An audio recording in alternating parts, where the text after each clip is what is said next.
केते सस्ता राजनीति करुछंती तार मध्य प्रमाण आपण निजे दउछंती। जड़े महिला अपमान को नहीं तांकु पुणी अपमानित करुछंती। से बीजेडी हंतु कि बीजेपी हंतु गिरफ हेले तापरे भी सांबादिक सम्मेलन करी आपण कहउछंती दृढ़ कार्यानुष्ठान निया जाऊ।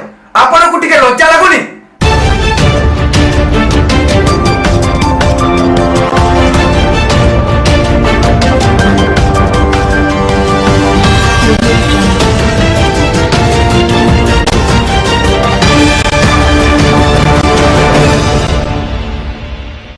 नमस्कार, ओडिशा पॉइंट 24 न्यूज रे आपण समस्त को स्वागत करुछि।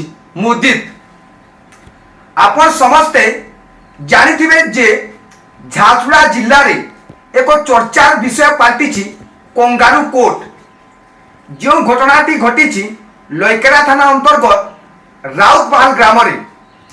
एही घटना विषय रे आपण समस्ते निश्चित भाव में जानिथिबे। विभिन्न गणमाध्यम रे गतकाली यही खबरटी दिन तमाम प्रसारित होइतिला। एबे सीधा चलक यही घटना विषय रे ओडिशा पॉइंट 24 न्यूज रे सीधा चलक भावे आलोचना करिबा। बीजेडी यही घटना को राजनीति प्रसंग करिबा पई चाहुछि। घटना घटिला, कार्यानुष्ठान भी हैला, समस्त अभियुक्त गिरफ भी हेले। तापरे बीजेडी कहूछि जे कार्यानुष्ठान निया जाऊ। तेरे वर्तमान मुख्य प्रसंग उपरे नजर पकड़िबा। गतकाली उक्त घटना को नहीं बिजु जनता दल लयकेरा ठारे एक सांबादिक सम्मेलन कला। किंतु काहे कला, कहा इशारा रे कला, आमे से कथा जानी नहीं।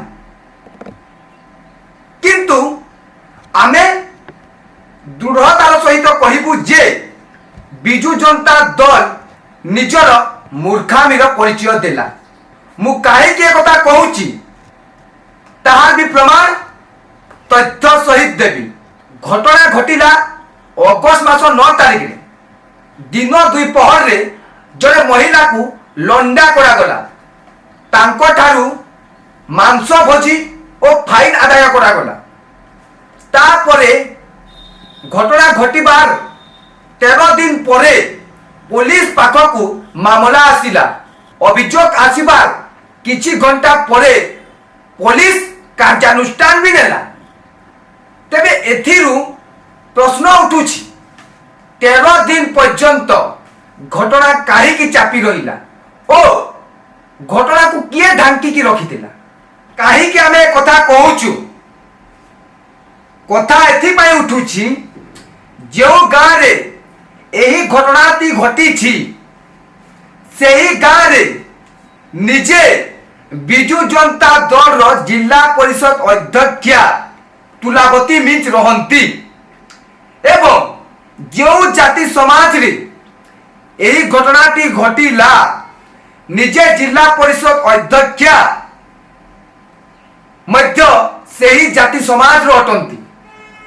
निजे सेही समाज रे रही सेही गाँव रे रही केमिति एते दिन चुप रहिले ताकू नहीं झारसुगुड़ा राजनीति सरगरम होई उठुछि। आसंतु नजर पकाइबा बिजु जनता दल सांबादिक सम्मेलन उपरे। सेमाने कहउचंती जे दृढ़ कार्यानुष्ठान निया जाऊ नहेले राज रास्ता को ओल्हाइबु। एठारे मु प्रश्न करुछि जे दृढ़ कार्यानुष्ठान क्या कहुए झारसुगुड़ा वासी को बुझातु। जो सांबादिक सम्मेलन रे तुलावती मिंज निजे बसिछंती एवं कार्यानुष्ठान दाबी करुछंती से झारसुगुड़ा वासी को जवाब दियंतु जे से काहे के एते दिन चुप रहिथिले। तृतीय कथा सेमाने कहउचंती बीजेपी नेतांको एही घटना रे संपृक्त अछि। आमे तांको प्रश्न करूछु जे बीजेपी नेता को कौन पुलिस गिरफ करनी कौन तांको विरुद्ध रे कौनसी कार्यानुष्ठान होइनी?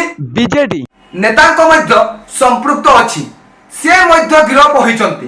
तो एथिरे दलीय कथा केमिति आसिला আইন তো সমস্ত সমান না। সে বিজেডি হন্তু কি বিজেপি হন্তু গিরফ হেলে তাপরে বি সাংবাদিক সম্মিলনী করি আপন কହୁଛନ୍ତି দৃঢ় কার্যানুষ্ঠান নিয়া যাও। আপনার টিকে লজ্জা লাগুনি? আপন মানে কেতে সস্তা রাজনীতি করুছন্তি তার মধ্য প্রমাণ আপন নিজে দৌছন্তি। জনে মহিলাঙ্ক অপমানকু নেই তাঙ্কু পুଣି অপমানিত করুছন্তি। এথিরু শিক্ষা লাভ করন্তু যে অন্য উপরকু আঙ্গুঠি উঠাইবা পূর্বরু নিজ আড়কু কেতে আঙ্গুঠি উঠুছি তাহা থরে চিন্তা করন্তু। নিজ মুহকু আইনারে থরে দেখন্তু আউ নিজকু নিজে প্রশ্ন করন্তু যে আপন এইটা ঠিক কলে কি। আশা করুছি যে বিজু জনতা দল ঝারসুগুড়া বাসীଙ୍କୁ ଏହାର ଉଚିତ ଜବାବ ଦେବେ।